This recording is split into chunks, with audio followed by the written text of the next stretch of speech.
let's say someone's listening and they go, this Brian guy doesn't seem like my bag. Don't want to take an ass full of steroids. I want to get myself to as healthy a level of testosterone naturally using lifestyle, a diet, and maybe non-clinical supplementation as I can. What's the prescription? This is not medical advice. Oh my God, dude. That's so general. I could What would you do if you were to say, I would be like, what are the principles that people should follow? I would say getting to bed at the same time every night, ideally, and waking up at the same time every morning, following your circadian rhythm. You know, as it starts to get dark, you start to wind down, you get to bed at an adequate time, hopefully around, you know, depending on where you live, your schedule, etc. But ideally no later than like 11 or 12. Getting up as the sun's coming up, it's not always going to be, you know, perfect like that. But I mean, just following your circadian rhythm in general very, very much aligns with the diurnal rhythm that your like pulsatile secretion of hormones would follow. And when you start to manipulate that in like a artificial way and trying to, I don't know, putting yourself in situations that are not conducive to high quality sleep, it's, you know, bright outside and you're trying to go to bed or whatever, you don't have blackout blinds. Like there are ways to try and hack it. But at the end of the day, I think that even when I track my sleep metrics, when I go to bed at 10 p.m. versus 2 a.m., like it's a dramatic difference in terms of quality, I feel like, in general.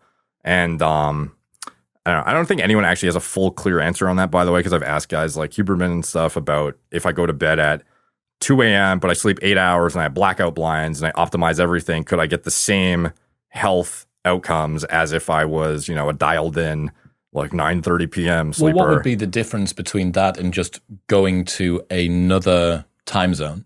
Basically, the only thing you would maybe do is restrict the amount of daylight on the back end, because obviously nighttime is going to arrive sooner if you've got up a little bit later. So you're going to restrict the amount of daylight that you got. But even if you could compensate with that by going, right, okay, I'm going to overexpose myself to sunlight during the day or to daylight, then yeah, that would be interesting. Like your body's pretty intuitive, and oftentimes I think it knows better than you do. Like when people try and hack their body, sometimes they're fighting against something that is not leading to an optimal outcome when they could have otherwise just been following the common principles of go to bed at a good time, after the sun goes down, get up at the same time every morning, sort of following, you know, the normal circadian rhythm that a human should follow.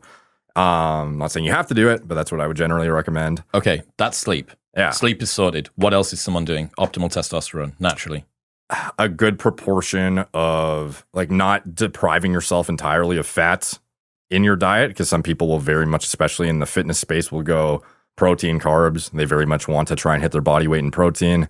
And then they'll have carbs, but then they will neglect fat content, which can be detrimental to testosterone. And that's often overlooked. Even when people are eating adequate calories, they are sometimes depriving themselves of basic things like one macronutrient entirely or micronutrient density. Like one of the things I do is I plug my diet into this thing called Chronometer. It's kind of like MyFitnessPal, but it's more comprehensive in that it breaks down all of the micronutrients and minerals of your foods. So it shows what vitamins and minerals you're deficient in of your diet model. And then you can then backfill accordingly based on what you're deficient in. Wow. So that is typically what I would recommend too, because if you don't have the cofactors and substrate to actually produce the hormones, even if you're eating what you consider to be a good diet, it might be deficient in adequate zinc, or it might be deficient in adequate bioavailable B vitamins or whatever. Like it would be worthwhile to kind of at least one time, like flesh out, if you follow a consistent diet, what does that yield in terms of all of the vitamins and minerals? And is that satisfactory for optimal hormone output? And that's where you can then determine like actual targeted supplementation. Because oftentimes people are blindly taking shit like, oh, I think I need zinc, so I'll just take this. Like compensating for malnutrition in one form or another with supplementation. If you need to. Like obviously food, whole foods is in general, I would say, going to be better. But it depends, because some people don't want to eat more. Some people have goals that are, you know, body fat related, and they want to maybe even restrict calories. And at that point, you might be cutting something out that was hitting your micronutrient allotment for some specific thing. And that's where you would then supplement potentially. So there is a like a tension between calories in and the micronutrients, that you begin to cut calories to the point where you can't eat enough to be able to get the micronutrients in. Depending on what your goals are. Because again, some people don't care about getting, as lean as you, for example. Come on. Okay, so we've got food, we've got sleep. What else? What else is in there as the big movers for testosterone production? Like as far as environmental stressors and whatnot, it's hard for me to quantify. Like, the chlorine in your fucking shower is killing your test. Like, I don't know for sure, but I would probably hedge against. Have you got a special filter in your shower? Do you? Yeah. What brand is it? Do you know? I don't know, dude. But you can just search like chlorine filter, shower head chlorine filter or something, or is this? Yeah, probably. Like you could probably vet out a good one with a little bit of research. Mm-hmm. Don't rely on me for that. I don't even know if mine's the best one, but I remember when I was looking for it, it seemed to be like I would very much do a lot of the same research as other people are thinking. Like, okay, YouTube, who do I trust in the industry that otherwise has made videos on this content and has otherwise already dissected the literature? Okay, does that guy know what he's talking about? Okay, let me cross-reference it against a couple other people that I trust and are educated. Boom. And then you kind of create a conclusive, educated guess as to what is the best. Do they have monetary upside from promoting this thing? Are they sponsored? Blah, blah, blah. Go look at the Amazon reviews. Does it look favorable?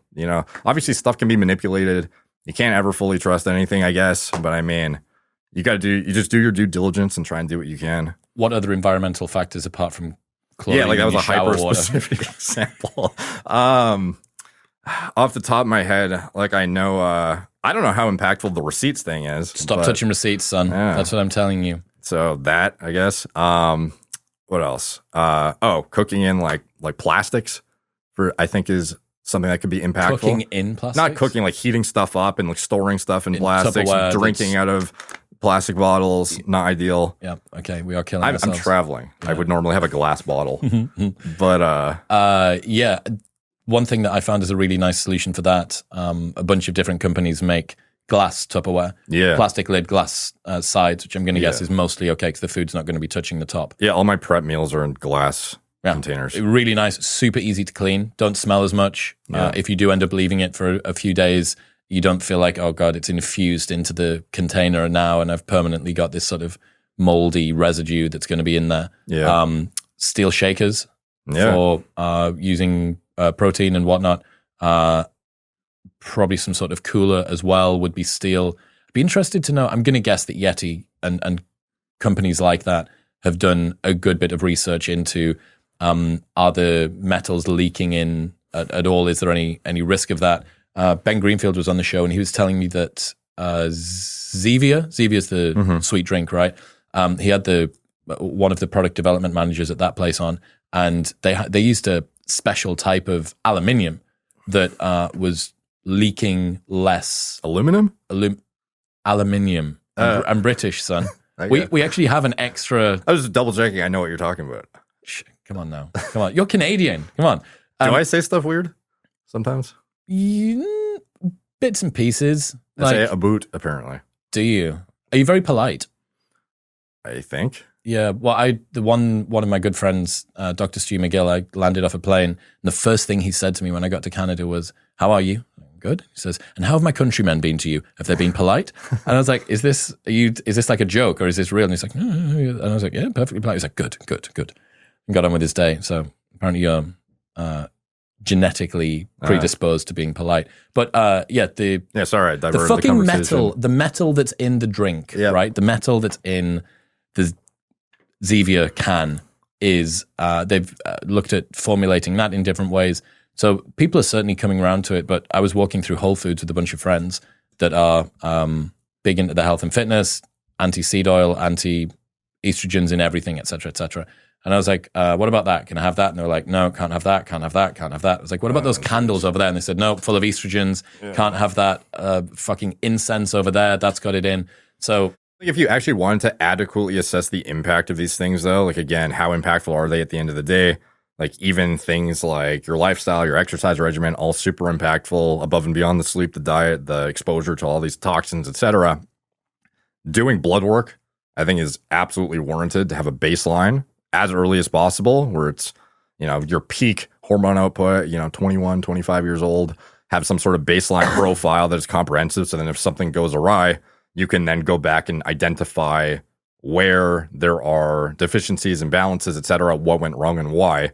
So some of these exposures to whatever it is that's detrimental to testosterone or lackluster, fill in the blank, If you change that, you could then get blood work done to assess, is my gonadotropin output now sufficient compared to before if it was suboptimal? And you can see pretty clearly, like rather than being speculative about, does this help? Maybe I should totally change this area of my life because it might be suboptimal. Like there are some things that might be, you don't want to do that you think are going to be conducive to better hormones, and maybe it has no impact whatsoever. And at that point, you could go get a basic testosterone test. At marichealth.com. You could go there.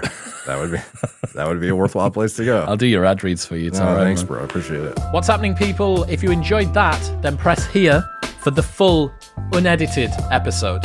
And don't forget to subscribe. Peace.